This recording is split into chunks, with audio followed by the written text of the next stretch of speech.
I want to give you simple, concise information today so you can feel prepared to welcome your own chickens home. Welcome to Hatchley Farms. It's a little windy out.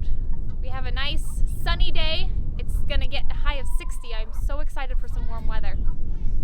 I wanted to get out and talk today about raising layer chickens for eggs.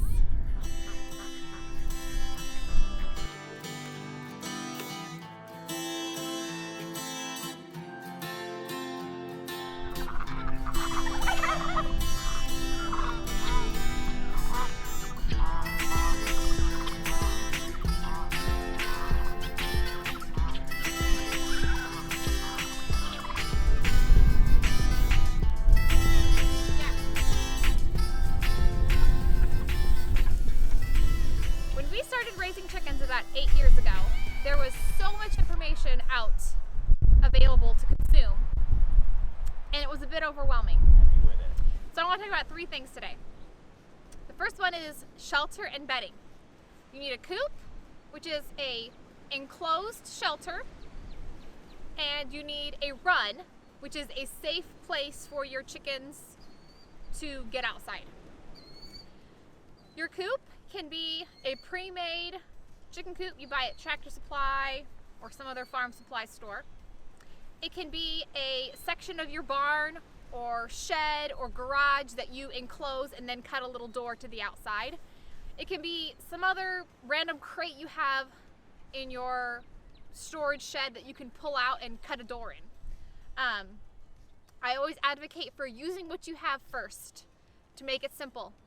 Don't go out and buy a $500 coop if you're not prepared to spend the money and commit to chickens. So start with something small.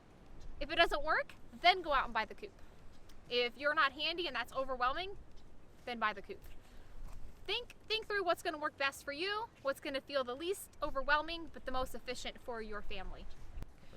We've been really creative. We always like to use what we have first.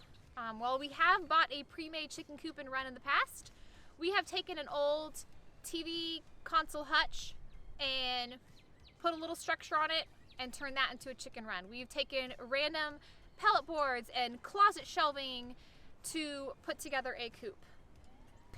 Inside the coop, you'll want some type of bedding for your chickens. We have successfully used construction grade sand. You can use straw, you can use wood shavings, use sawdust. Number two, you need food and water. You can go to your local Tractor Supply animal feed store and buy a bag of chicken feed, specifically for layer chickens. It's already formulated the right percentage of protein they need. Scoop some and put it in a bowl. You can use an old dog bowl you have, an old pie tin lying around. You can put their food on the grass. You might have a little more waste that way. You can use whatever you've got. You can use an old dog bowl for water, or you can go to Tractor Supply and buy the fancy feeder and waterers, which would be a little more efficient in the long run, keep your water cleaner. But all in all, you just need to feed and water the chickens. It's really simple. Don't overthink it. Start simple.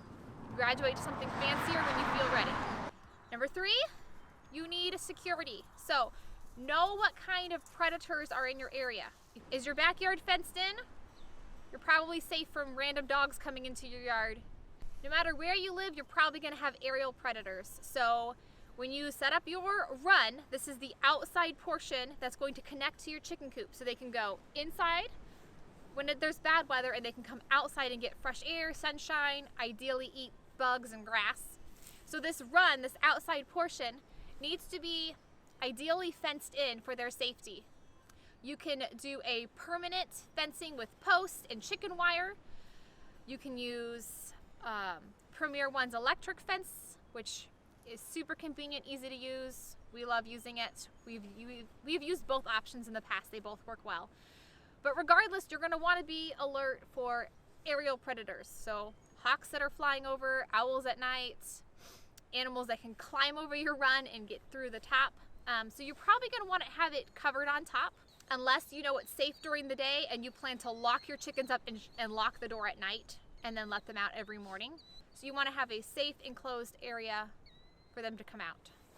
Roosters are also really helpful Safety-wise, they will alert the other hens if there's a predator nearby, and they'll usually crow and all the other hens will run in. Our roosters usually stay out and they walk in last after all the chickens come in.